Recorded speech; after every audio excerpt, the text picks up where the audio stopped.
Thank you, Mr. Prime Minister, His Excellency Dr. Abdullah Hamdok, Excellencies, fellow heads of states and governments, ladies and gentlemen.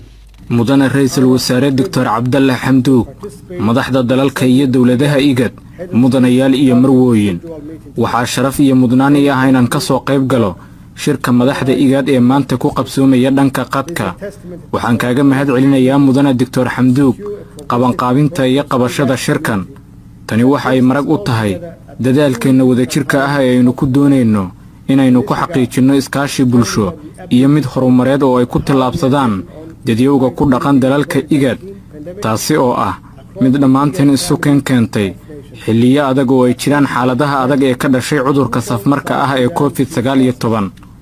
On the South Sudan peace process, I would like to recognize the efforts of all the parties to work towards political reconciliation and the strengthening of security cooperation.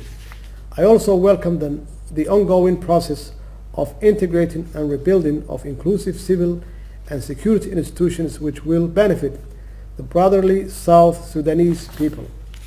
The Somali federal government congratulates President Salva Kiir on the appointment of his inclusive cabinet that will now be tasked with taking South Sudan forward. arrinta geedi socodka nabadda ee Suudaanta Koonfureed waxaan rabaa inaan bogaadiyo dadaalada ay galeen dhammaanba dhinacyada kala duwan ee ka shaqaynayay in la gaaro dib u heshiin siyaasadeed iyo xoojinta iskaashi amni. waxaa kale oo aan rabaa inaan dhiirigeliyo hanaanka socda ee isku dhafka iyo dib u dhiska hay'adaha dawliga ah ee rayidka iyo amnigaba, kuwaas oo faa'iido weyn ugu fadhiya dadka aan walaalaha nahay ee reer Suudaanta Koonfureed. dawladda federaalka Soomaaliya waxa ay hambalyeynaysaa madaxweyne Salva Kiir magacaabistiisa golaha wasiirada loo dhan yahay, kuwaasi oo shaqadoodu noqon doonto in Suudaanta Koonfureed ay horay u sii wadaan. Soomaaliya waxa kale oo ay soo dhaweynaysaa xabad joojinta waarta ee ka dhex hirgashay dhinacyadii saxiixay heshiiskii qaraarka khilaafka Suudaanta Koonfureed. tanina waa astaan cad oo muujinaysa sida ay dhinacyada uga go'an tahay heshiisku. hase yeeshee waxaa jira caqabado adag oo gudaha ka soo ifbaxay, kuwaasi oo muhiim ka sii dhigaya in la sii dardargeliyo hanaanka nabadda. si la mid ah dawladaha kale ee xubnaha ka ah igad, COVID-19 waxa uu dhaawacay dadka iyo dhaqaalaha Suudaanta Koonfureed. hadda si ka badan ebed waxaan u baahannahay inaan isku xirno nabadda, amniga iyo dhabar adeegga loo baahan yahay inaan isaga dulqaadno oo aan ula dagaalanno safmarka COVID-19 ee gobolkeenna. In our region, peace and progress are built on understanding and compromise and sustained through inclusive governance and economic development.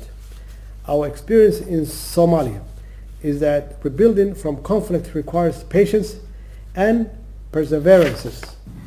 nabadda iyo horumarka waxaa lagu dul dhisaa isfaham iyo tanaasulaad, iyo weliba iyada oo loo marayo hannaan dawlad loo dhan yahay iyo horumarin dhaqaale. waayo aragnimadeena Soomaaliya ayaa ah in ka soo kabashada xasaradaha loo baahan yahay dulqaad iyo dhabar adeeg badan.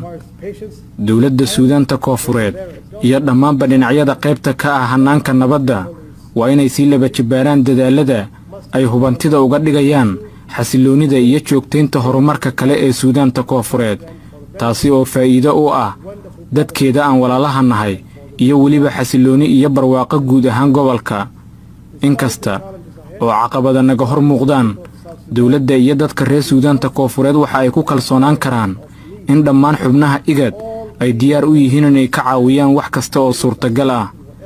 madaxda dawladaha iyo dalalka igad, mudanayaal iyo marwooyin, xaaladda COVID-19 ee Soomaaliya ayaa ah hadda mid degan, waxaana hadda noo kordhay aqoon badan oo xakamaynta cudurka ku saabsan, annaga oo adeegsanayna tijaabooyin kala duwan, iyada oo la wada og yahay in ka hortaggu uu ka wanaagsan yahay daweynta.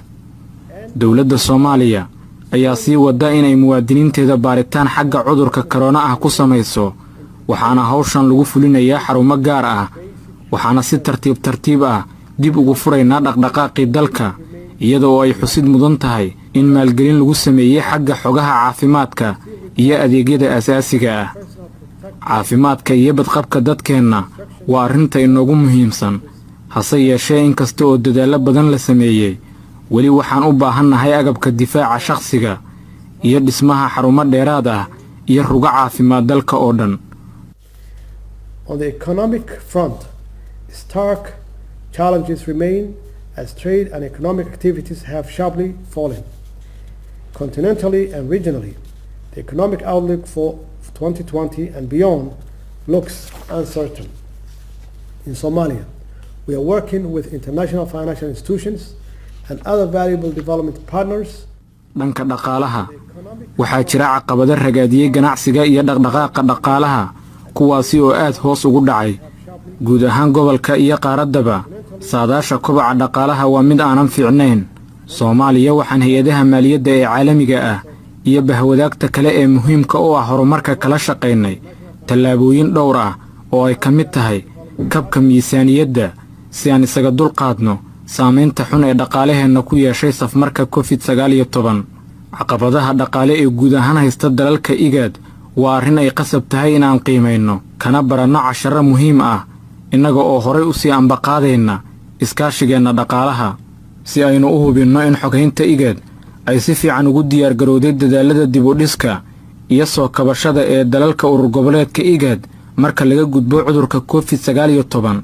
waa inaan dardargelinaa dib u habeynta hay-adaha iyo dib u qaabeynta igad iyada oo la raacayo heshiisyadeennii hore. Middani waa ahmiyad muhiim ah oo ay tahay inaan fulinno si aynu u xaqiijinno howlaha wax ku oolka ah ee ururkeenna iyo sidii aynu u xoojin lahayn ka falcelinta caqabadaha dhaqan-dhaqaale iyo amni ee gobolka horyaal. waad mahadsantihiin dhammaantiin. Of our organization and to strengthen it to respond to the serious regional socio-economic and security challenges ahead. And I thank you.